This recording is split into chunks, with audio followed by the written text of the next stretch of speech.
Good morning, good afternoon, and good evening, social marketers around the world. My name is Win Morgan, and as president of the International Social Marketing Association, it's both my privilege and pleasure to introduce the 20th in the series of webinars designed to advance social marketing teaching, research, and practice. Today, we're going to have a great speaker, and I'm going to be introducing him in just a moment. I'm here with Jay Kassir, our organizer of the webinar series and chair of the ISMA Membership Committee. Hello, Jay. How are you today? I'm well, thank you, Win. Good to be with you today. Welcome, everyone. Great. Great to have you here. A couple announcements before we move on. I just want to remind you that coming up in 22nd to 23rd of September, the European Social Marketing Conference will be in Espoo, Finland. It's going to be great. The call for papers has already gone out. I think that's pretty much finished, but you can go to wsmconference.com/Espoo, ESPOO.2016 to get information on how to get there and to participate in that great conference. And make sure that you mark your calendars as well and save the date for the World Social Marketing Conference, which is going to be held in the United States, 16th to 17th May 2017, right in my backyard. And a discount for ISMA members is being offered this time. Most importantly, there's a call for papers out right now, and you can see on the screen the link for the call for papers for the Washington, D.C. conference.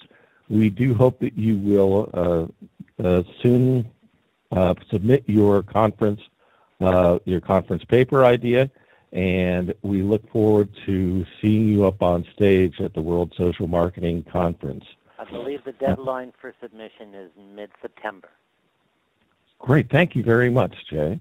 And now speaking of which, I'd also like to let you know that we have the ISMA event calendar, which is packed full of great events around the world that you would want to go to, and especially if they're in your area or if they're online. So make sure that you go onto the ISMA website and make sure that you take a look at our calendar to see what's available. And also, we want to welcome all of our new members from the Social Marketing Association of North America who are joining us today. We call you SMANA, and we're glad to have you. SMANA is now an affiliate of the International Social Marketing Association. The group of social marketers around the world just keeps on growing. And now I'd like to turn over the webinar to our organizer, Jay Kassir. Jay? Thanks, Win, and welcome, everyone. I want to remind you that when you're asking questions, please enter your questions in the chat box, and we'll get to them as they come to you, and we'll get to them at the end of Ross's talk. Don't wait till the end. Go ahead, put your questions in as they come to you. It's now my pleasure to welcome our speaker, Ross Gordon, who is an associate professor in marketing at Macquarie University in Sydney. His work focuses on social issues and social change through a critical, reflexive, and multi-perspective lens.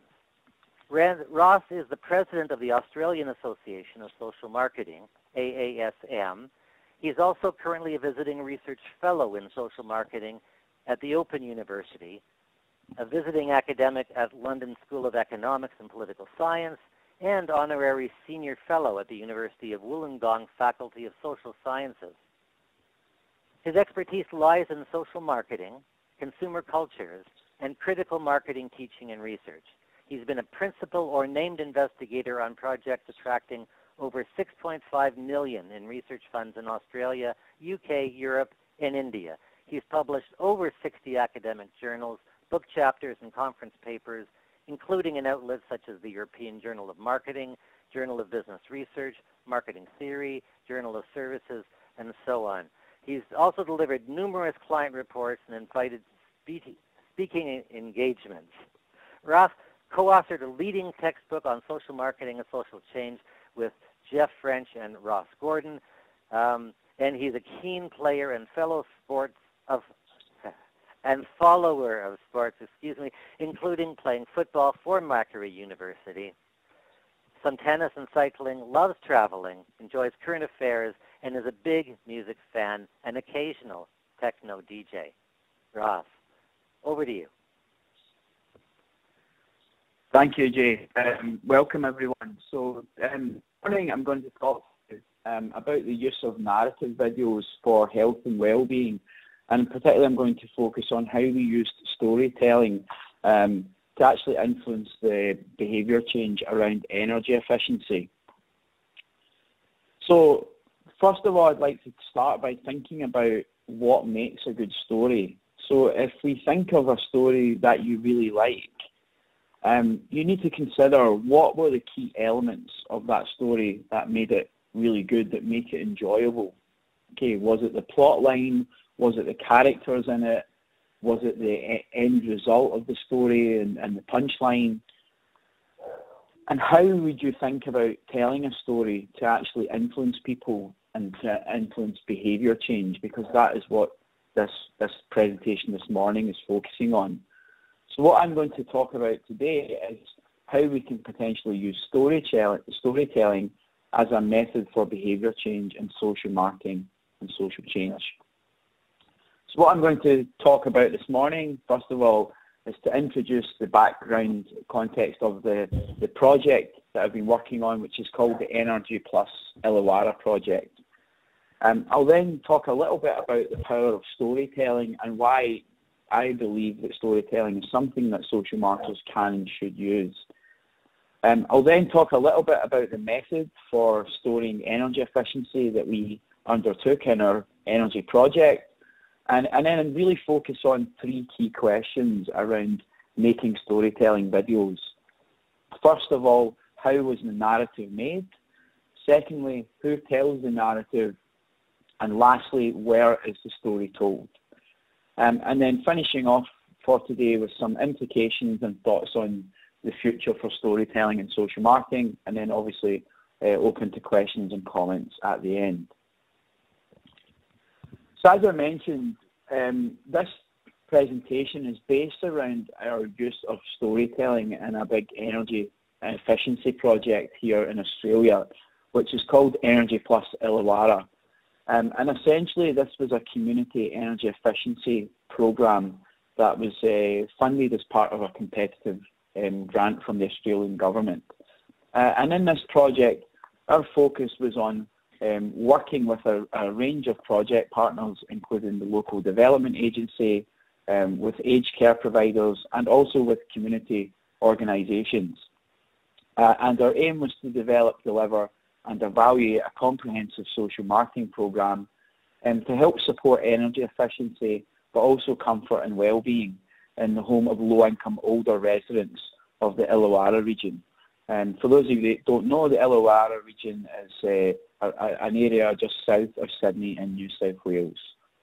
The project also brought together interdisciplinary perspectives, including researchers working in social marketing and human geography, and also in engineering. And the project has also included a lot of significant research to inform and evaluate it, including baseline and follow-up survey evaluation, extensive qualitative formative research, including ethnographies, a social marketing program, and also a big program of retrofits into people's homes. So if we look at the backstory of energy and energy efficiency, we know that energy and thermal comfort are often important factors that can be related to comfort, health and well-being. So actually our focus in this project was not just thinking that energy efficiency is about cutting back and about saving on energy output and energy costs, but there are also important health and well-being concerns. For example, the World Health Organization identifies that there's a minimum benchmark temperature of 18 degrees Celsius as being comfortable for human beings, but especially for people who are more vulnerable to the effects of the cold, such as elderly or physically disabled, that may be that 2 to 3 degrees Celsius higher temperatures are important. We also know that energy efficiency rising fuel costs and fuel poverty can cause low-income older people that we worked with in this project to use very little energy. And that can lead them to being too cold in winter and too warm in the summer. And that's a really important issue because cold exposure among older people in winter is linked with increased winter mortality rates. And we also know that heat stress in the summer is linked with increased mortality among older people. So actually working with low-income older people around energy is quite a complex but important health and social issue. Another thing about our project, Energy Plus Illawarra, is that as with all good social marketing programs, it was based on extensive use of theory. And in this project, we combine perspectives from social practice theory, which I will return to in a minute, social ecological theory, and also value theory. And a couple of examples of how we use this theory, for example, are baseline survey, segmentation analysis, use value theory to identify 4 key segments of low-income older people based on how they perceive energy efficiency. And that helped us inform the development and delivery of our social marketing program. Our formative focus group research and home ethnographies were also used to gain understanding of people's energy use practices. And to help us understand and analyse that data, we did draw on social practice theory ideas.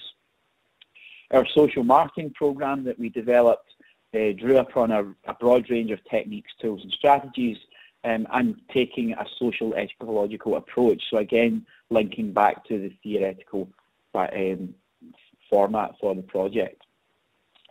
So in terms of what we did in Energy Plus Illawarra, this slide here just shows you some of the different activities and interventions that we undertook in the project.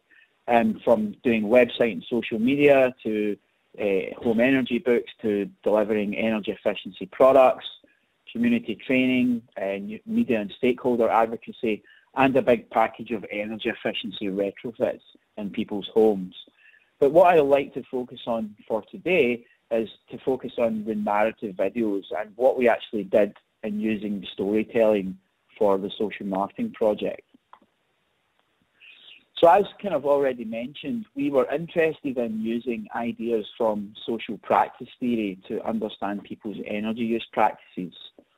So if you're not familiar with this area, social practice theory essentially refers to a broad paradigm of approaches to understanding social practices using a cultural perspective. So what social practices are basically everyday or regular practices or habits, such as the way that we consume food, or the way that we do the shopping, or the way that we use energy in the home. And basically it's focused on the way that these practices are typically and habitually performed. Now, researchers such as Andreas Reckwitz in this area theorize that such social practices are comprised of different elements, such as how we use our body and our minds, how we use materials and things, how we use language and knowledge, and what we do in spaces and places. And we draw upon these different elements to routinely perform that practice. So social practice theory treats this idea, this concept of practices as the key focus, the key unit of analysis. Therefore, the primary focus in social practice theory is on the practices of themselves and not necessarily the performers. Now, as Reckwitz argues, language, discourse, and narratives are key elements of practice. And we know from research in this area that analysing the discourse of actors offers a useful access point for exploring and analysing social practices. Therefore, if we look at language and we look at how people tell stories, that can give us some important insights. And we were interested here in the role and power of narratives as a way of acknowledging and influencing social practices of energy use. So that leads us to think about narratives and what is the role of narratives in social practice. So if we look at stories, stories are central to human life. We all grow up hearing stories, knowing about stories, telling and retelling stories. So stories are an integral component of social life. We grow up with them. And also stories act as a transmitter of social cultural ideas, norms and structures. For example, if you think about when you're young and you're growing up, a lot of the rules of behaviour and how you know things about the world around you are ideas that you actually gain from hearing and being told stories.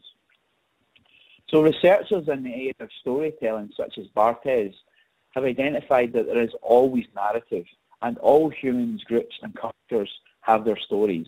So no matter where you are in the world, there are always going to be stories that are an important part of the social fabric. And stories do many different things. For example, they teach in multiple ways, because stories can involve us in personal and emotional ways, which are often different from how we respond to facts and statistics. And we know that that emotional power can often be the key to igniting action and to influencing human behaviour. Taking one example, the use of a metaphor or analogy in a story can often help the emotional and cognitive meaning of a story. It can help people get what the punchline to a story is. And stories also allow us to stimulate and learn from events without having to live through the experience. So, we know the story, for example, take the story of Adam and Eve, the story about how Adam ate the apple. We learn about the implications from behaviour that we're told not to do without actually having to go and do that behaviour ourselves. So we often learn about standards and social expectations through learning from the events of stories. Also, storytelling can take complex ideas and often make them simpler and actionable. And that's really important in the health and social space, because many health or social messages utilise things such as numbers, percentages, and technical terms and uncommon words. So for people with especially limited numeracy and literature skills, storytelling may be a really good option to actually transmit ideas about change. And we can see that storytelling has got real potential for social change. As Nancy Mellon mentions, there's a natural storytelling urge and ability in all human beings. So even if we can harness a little bit of that, that can bring about very powerful results. So narrative, in a sense, is an important way for understanding, interpreting, and representing what people are saying about social issues.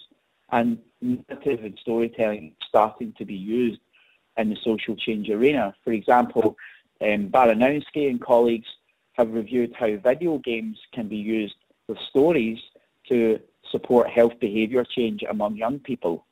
And Martine Stead and colleagues have looked at how children's storybooks can be used to promote active living in a local community. So if we want to think more about using storytelling in social change and social marketing, it helps to understand a little bit of the theory that underpins telling stories. And that's where this idea of narrative transportation theory comes in. So narrative transportation is essentially the idea that people can lose themselves in a story. And as a result of doing that, their attitudes and behavioural intentions will often change to reflect what's being portrayed in the story. So researchers in this area, Thomas Van Laar and colleagues, conducted a recent meta-review of the narrative transportation literature, and they identified some key findings and some key ideas on how narratives may be used to help change everyday practices. And from that meta-analysis, they proposed 3 key elements for narratives in what they call the extended transportation imagery model. And these essentially relate to how the storyteller tells a story. So they identified that 1, it's key to have identifiable characteristics. 2, it's key to have an imaginable plot. And 3, creating a sense of verisimilitude is very important. So this diagram here is Van Laar and colleagues' extended transportation imagery model. And obviously, as a social marketer, if you're developing stories for social change, your main area that you can control is what the storyteller is doing, which is highlighted in red. Obviously, we have less control over the story receiver, and we hope for the consequences to be critical thought and potentially behaviour change. So let's have a little look at what these three elements are. First of all, identifiable characters. So that essentially relates to how storytellers use narrative framing to refer to the characters that appear in a story. So first of all, it's argued that storytellers need to be clear about whom they are talking about, and to make sure that they formulate characters according to identifiable characteristics that can aid the story receiver's identification with and empathy for the characters. So can they relate to the characters in the story? Do they have some sort of sense of connection with them? Because it's really important to ensure that story receivers can understand the experience of the characters and get a sense of knowing and feeling the world in a similar way. And it's argued that narrative transportation can happen as receivers vicariously experience the beliefs and emotions of the story characters and therefore begin to empathise with them as they become engrossed in the story. Secondly, an imaginable plot is crucial in storytelling. So an imaginable plot requires that the storyline be articulated clearly and believably for narrative transportation to happen. That means that the temporal sequence of events that happens to characters in any given setting needs to happen in a way that is imaginable by the audience. And generally, if we think about any story, they have a natural function. They have a beginning, they have a middle, and they have an end. So the idea is if the story plot is imaginable in people's minds, they can identify with it and make connections to their own real-life experiences and therefore enter the narrative world. So an imaginable plot can influence narrative transportation by helping people imagine that essentially it could be them experiencing the same story that the characters are experiencing. So you almost kind of imagine yourself in their shoes. Lastly, Van Laar and colleagues argue that verisimilitude is very important in storytelling. And that essentially means that there has to be a life-likeness to a story. So Van Laar and colleagues define verisimilitude as the likelihood that story events may actually happen. What Brunner and colleagues have found is that people who evaluate stories, they tend to think about them in terms of their verisimilitude or life-likeness. And Balatal have argued that a crucial focus in verisimilitude is on believability, but not necessarily on consistency and contradictions. So that means it's okay for a story to stretch the truth in some senses, as long as it's still lifelike. Okay. Therefore, elements of fiction in terms of invented events and stories, or even issues with continuity, are not so critical, provided that the story is still believable to recipients. One extension we propose to this idea of narrative transportation is the idea of situated knowledge. And that really focuses around the question of where the story is being told. And up to now, that has been given less attention in the narrative transportation literature. And that is despite research from other areas such as social cultural studies, suggesting that situated knowledge is important for understanding stories, because practices and what people do, it always happens somewhere. And indeed, a Rick Witzing perspective of social practices would suggest that situated knowledge matters. And in our case with energy, is an important element of energy use practice. And that is backed up by researchers who have looked at energy efficiency and energy use among low-income older people. For example, work that was conducted in Wollongong in New South Wales found that a lack of winter warming practices is in part due to common stories of Wollongong as a summer place and a warm place. So there's not really common social stories about what to do in the cold and how you deal with that, because it's viewed very much as a warm summer place. So our method for trying to use storytelling in our social marketing program was what we term collective video storytelling. And there are a few stages to actually doing that I'll now run through with you. So our storytelling was actually built upon qualitative research that we conducted with low-income older people in regional New South Wales. So we ran a series of 11 focus groups with males and females in that area, and this was supplemented by some parallel ethnographic research, including home open-ended interviews and also home video tours. And this qualitative research essentially looked to have conversations with people around how they use energy in the home. So things like, what do they do? What are some of the major contributors to your energy use? And so on. And really in this research, our idea was to encourage people to tell and share their stories about important topics and practices regarding energy use. And from that, we were able to generate some insights about participants' home energy use practices. We then undertook a discourse analysis to generate a series of narratives from the data. And in that, our focus was on the use of language and stories to describe these energy use practices. So up on the screen, I won't read through all of this. This is just one example of one of the stories that we put together. So what we actually did is we looked at the transcripts from our interviews, and whenever people were talking, for example, about using the fridge, we would take excerpts from that and put these together into one coherent story.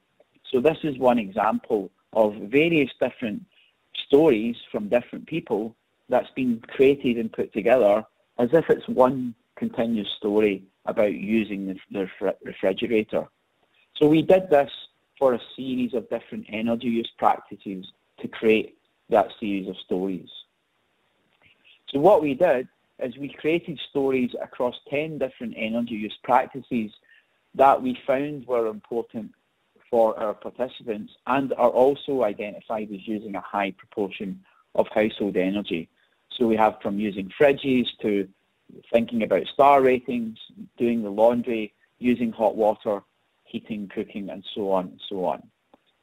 And what we did is we actually used the stories we created to put these together into a series of narrative videos, which were then distributed on our project website, Energy Plus Illawarra, also on YouTube, and also in a series of LCD brochures that we distributed in the local community. So first of all, in terms of the questions I wanted to ask about our storytelling, this question of how was a narrative made? As I mentioned, our starting point was creating a series of narratives by weaving together extracts of the stories that were told to us in the focus groups about different domestic energy practices. And that process of editing together these individual stories enabled us to develop what we would argue are quite participant-oriented collective narratives. And these essentially provided the script for our various videos. Our selection of the stories was guided by analysis of participants' energy narratives. And for example, these identified some key concerns for our project participants regarding their existing practices, regarding risks and harms created by being thrifty in energy use, and also relating to myths and misunderstandings about how to be energy efficient. So taking one example, we found in our research, and we found from the retelling of these stories, that a lot of low-income older people are already using energy very efficiently, and they're doing a lot of the good practices that encourage energy efficiency as an outcome. So one example is using a blanket to keep warm rather than necessarily always putting the heating on. So here is an excerpt from one of the videos where we actually show a lady using a blanket. So saying essentially to the target audience, you know, you're doing a good thing here. We want to encourage and support you to continue to do that. Secondly, we identified that although some people are, you know, sort of using very little energy, that can at times come to risk to their harm and their health and well-being. So one excerpt from one of the stories here this person says, yes, I've got a friend who used to use the street lights at night through the window instead of turning the lights on, and he had a fall in the bathroom during the night and ended up actually in hospital. So we've got some low-income older people who are so thrifty and in a sense so afraid of using energy that it actually harms their health and well-being. So we wanted to make sure that we addressed that in the video storytelling. And one way that we did that is we essentially redefined energy efficiency. So at the start of each of our videos that we created, we have a definition talking about energy efficiency being used wisely and economically to sustain everyday life, to live comfortably, and also to support well-being. So not just making it about cutting back and saving on energy costs without thinking about your broader comfort, health, and well-being. Third, we also identified some myths and misunderstandings about using energy among project participants. So here are a few examples from our stories.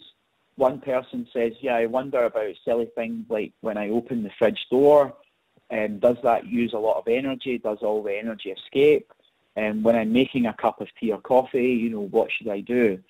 Another person saying, I've got reverse air conditioning, but I don't use that because I don't use that to heat the home because it's too expensive.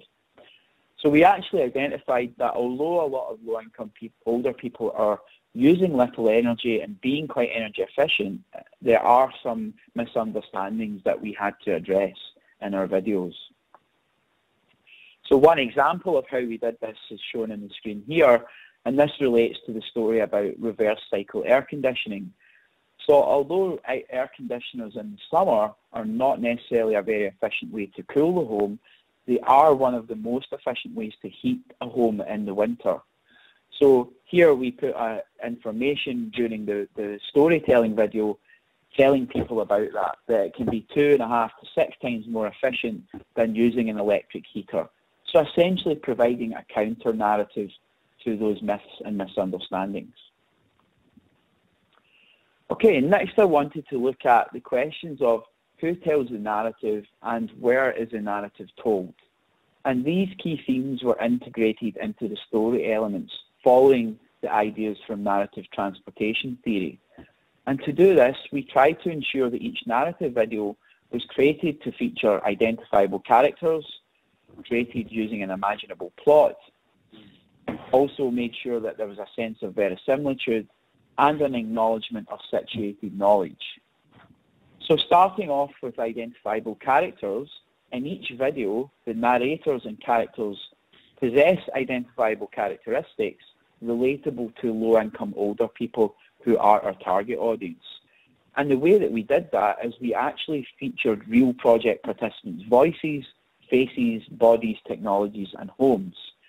So by featuring research participants with the demographics previously defined, this essentially helps create identifiable characters for our low-income older viewers.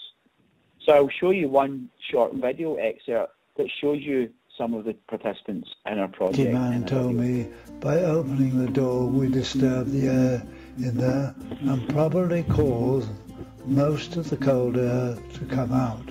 I don't know the answer to how sufficiently open the fridge to get the milk out to put in my coffee, and then I put the milk back in. Should I close the door in between, or should... So you may have noticed there that couple were actually talking about that same story about what to do when the fridge door is open and should you close the door, can you leave it open. So it shows that what this essentially does is it acknowledges the stories that the participants are telling us, but actually features real project participants as well in the videos. And that essentially creates imaginable characteristics, identifiable characteristics for story receivers. Secondly, we also wanted to make sure we had an imaginable plot. So to help create an imaginable plot for viewers, we requested that video participants acted out everyday energy use practices. So while the narrative story is read, practices are showing being performed on the screen, and the audio of the narrative can also be heard. So for one example, there's a video we made about doing the laundry, which features a woman called Jeanette. And she's doing the washing her clothing at home as she would do normally, using her own clothing, using her own materials and technologies, such as her washing machine and laundry basket. So what that essentially does is it creates a synergy between the narrative, performers, and the practices. And that therefore helps the viewer imagine the plot, making it more likely they can identify with the story and essentially enter the narrative world. So I'll show you a short video clip of Jeanette doing this.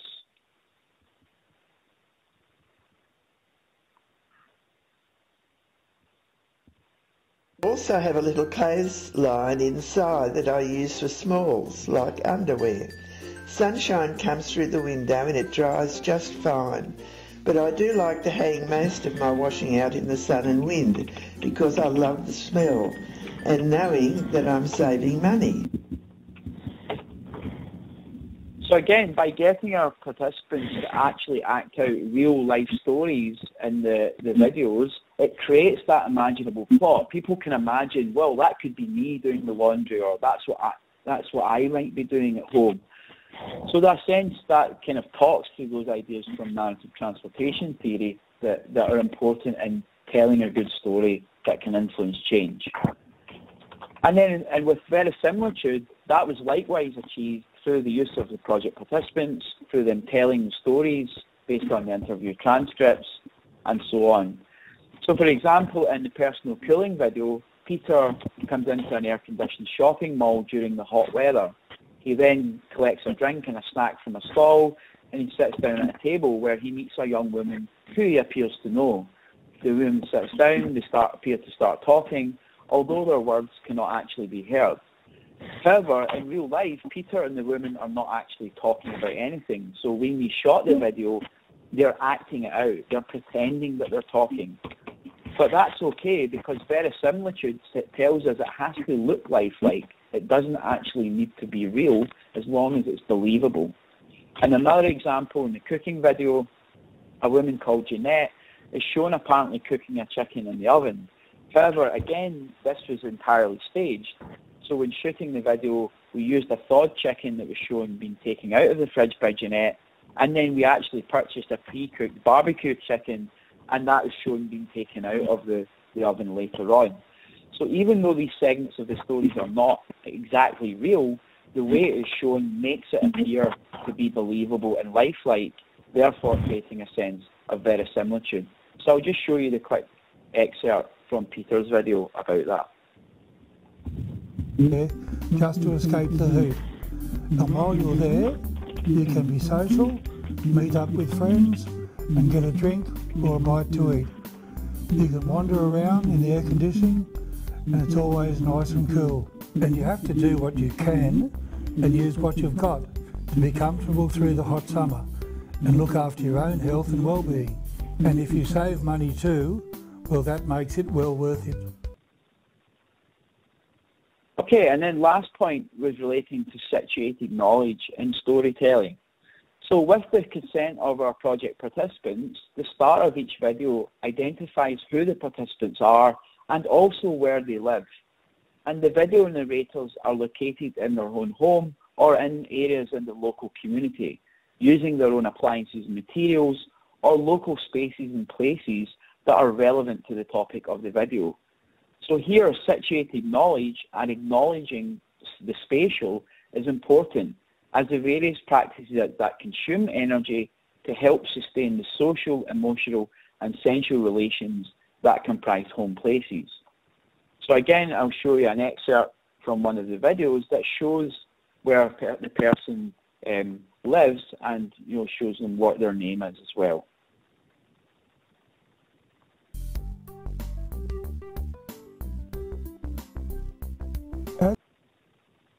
So there we have Peter from Kanahuka. So that again helps local people who are watching these videos identify, okay, yeah, I know that area, I know that person's name. And again, here's another excerpt which shows Peter actually going to a local shopping mall. Earlier or later in the day. And avoid physical exertion during the hottest parts of the day, which are usually between 11 AM and 4 PM.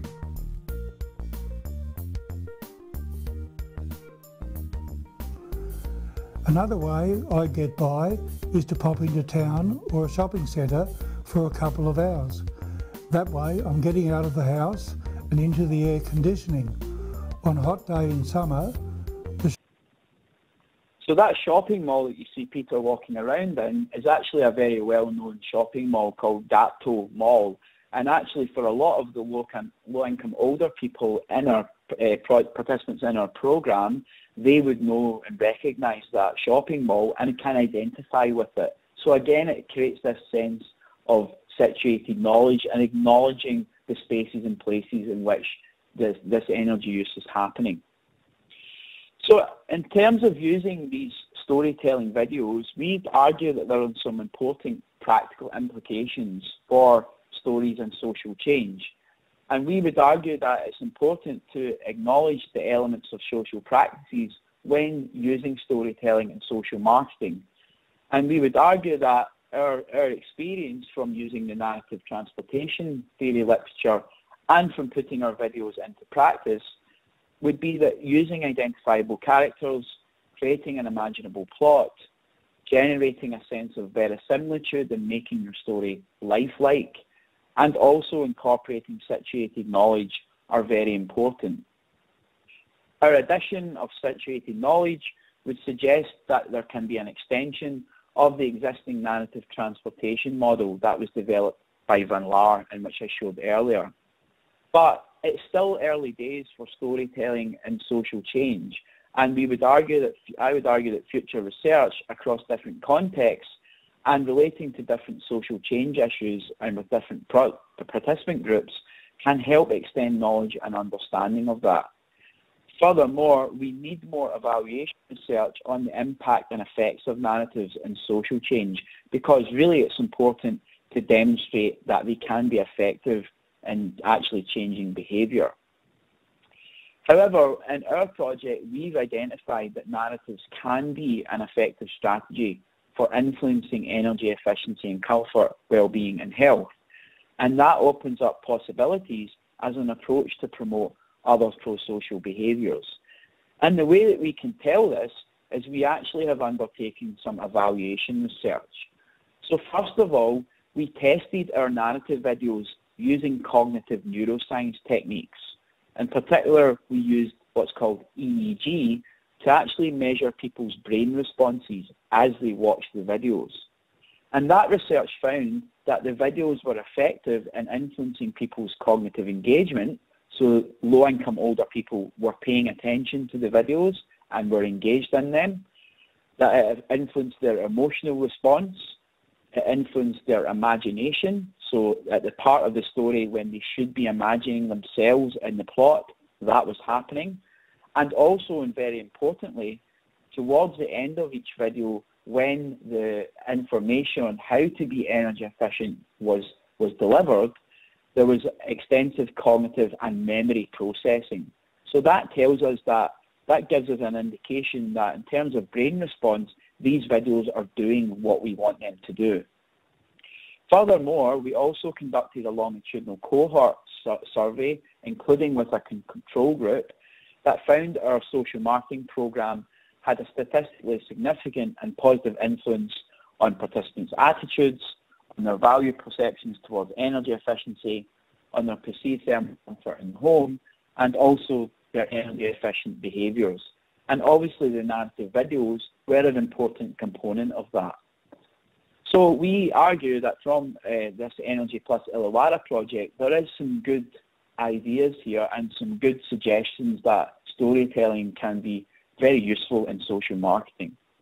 So therefore, energy researchers, social marketers and policymakers, and indeed anyone working in the social change area, should be encouraged to identify the potential of narratives to influence behaviour and social change.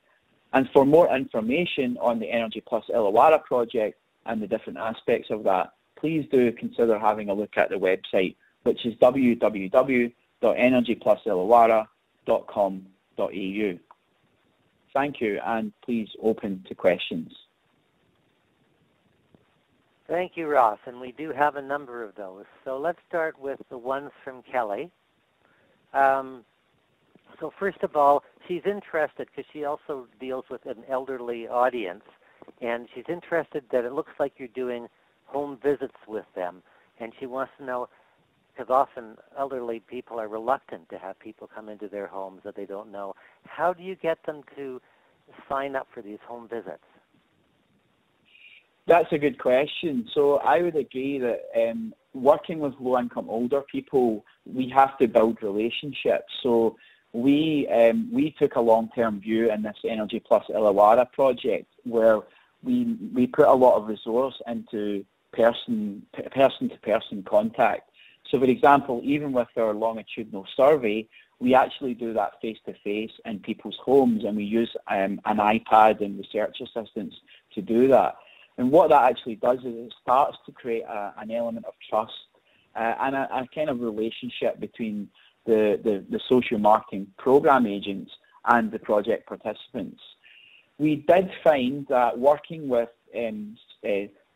community service providers such as aged care providers, home helps and various other service agents does help as well, because there's a lot of knowledge there. Those people work in the community with older people. They already have connections, and they're well advised on how to sort of go about that. And lastly, we found that there was a very positive response among participants to the university. So the university is well known in the local community, and it's very well trusted. So actually, a lot of our participants are very interested in university research and also supportive of that as well. And that's what was unique about this project, in that we were not just doing research, academic research, but we were using that to deliver a social marketing program. So we're not just researchers, we're kind of practitioners as well. So we found certainly that the personal touch, the building of the relationship over time, and also being tied in with trusted organisations was crucial. Yeah, all good points, thanks. I'll take Kelly's second question as well, and then I'll go on to Neil's. So Kelly's second question, she's looking at doing a longitudinal study. She wanted to know how long you were going on yours, or is this still going? Yeah, so we undertook a baseline survey back in 2013, and then we undertook, 2014, and then we undertook an initial follow-up survey last year, and we're now actually in the field at the moment collecting another follow-up survey, and we will have one more the following year. So it's a 4-wave survey process.